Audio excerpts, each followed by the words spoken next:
গত সপ্তাহে কাশ্মীরের পহেলগামে বন্দুকধারীদের হামলায় ২৬ জন নিহত হয়েছেন। এরপর থেকে ভারত পাকিস্তানের মধ্যে চরম উত্তেজনা বিরাজ করছে। দুই দেশের সীমান্তে ধারাবাহিকভাবে গোলাগুলির ঘটনা ঘটছে। জম্মু ও কাশ্মীর সীমান্তে ভারত পাকিস্তানের সেনাদের গুলি বিনিময়ের ফলে ধীরে ধীরে যুদ্ধাবস্থার সৃষ্টি হতে পারে বলে ধারণা করা হচ্ছে। ভারত পাকিস্তানের যুদ্ধ শুরু হলে দক্ষিণ এশিয়ার অন্যান্য দেশগুলোতেও এর প্রভাব পড়বে। এ সময় সবচেয়ে গুরুত্বপূর্ণ হয়ে উঠতে পারে বাংলাদেশ। যুদ্ধকালীন সময়ে কৌশলগত কারণে বাংলাদেশের দিকে তাকিয়ে থাকবে ভারত। এছাড়া মানবিক সহায়তার জন্য বাংলাদেশের দ্বারস্থ হতে পারে ভারত সরকার। বাংলাদেশকে যুদ্ধকালীন অভিবাসীদের আশ্রয় দেওয়ার অনুরোধও করতে পারে দেশটি।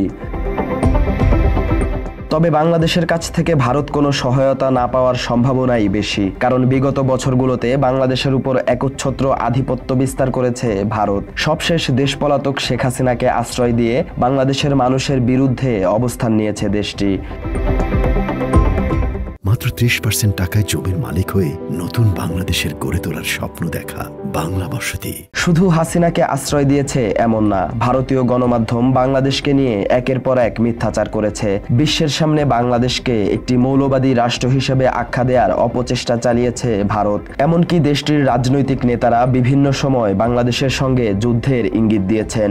ম্যানপাওয়ার লাগে না, 5টা ড্রোন শুধু পাঠাবে ভারত। এরা এখনো ভারতের তাকত সম্পর্কে জানে না। ভারতীয়দের এমন শীতল যুদ্ধের বাণী ভালোভাবে নেয়নি বাংলাদেশের মানুষ। এরই মাঝে বাংলাদেশকে ফিলিস্তিনের সঙ্গে তুলনা করে নিজেদেরকে দখলদার ইসরায়েলের প্রতিচ্ছবি হিসেবে দাবি করেছে দেশটির নেতারা, যা মুসলিম সংখ্যাগরিষ্ঠ বাংলাদেশের অনুভূতিতে আঘাত করা এবং যুদ্ধের উস্কানি হিসেবেই বিবেচিত।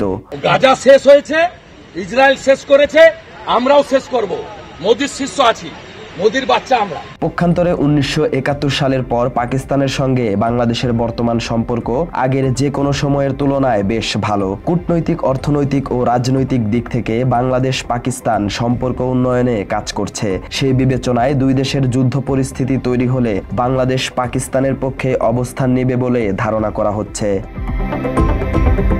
আরও একটি দিক বিবেচনায় বাংলাদেশ পাকিস্তানের পক্ষে অবস্থান নিতে পারে, তা হলো চায়নার মিত্র দেশ পাকিস্তান এবং বাংলাদেশের সঙ্গেও সম্পর্ক জোরদার করতে আগ্রহী চায়না। তবে ভারতের সঙ্গে চায়না ও বাংলাদেশের সম্পর্কের অবনতি প্রকাশ্যে এসেছে। ফলে চায়নার সঙ্গে বাণিজ্য বৃদ্ধির লক্ষ্যে ভারতের বিপক্ষে অবস্থান নিতে পারে বাংলাদেশ।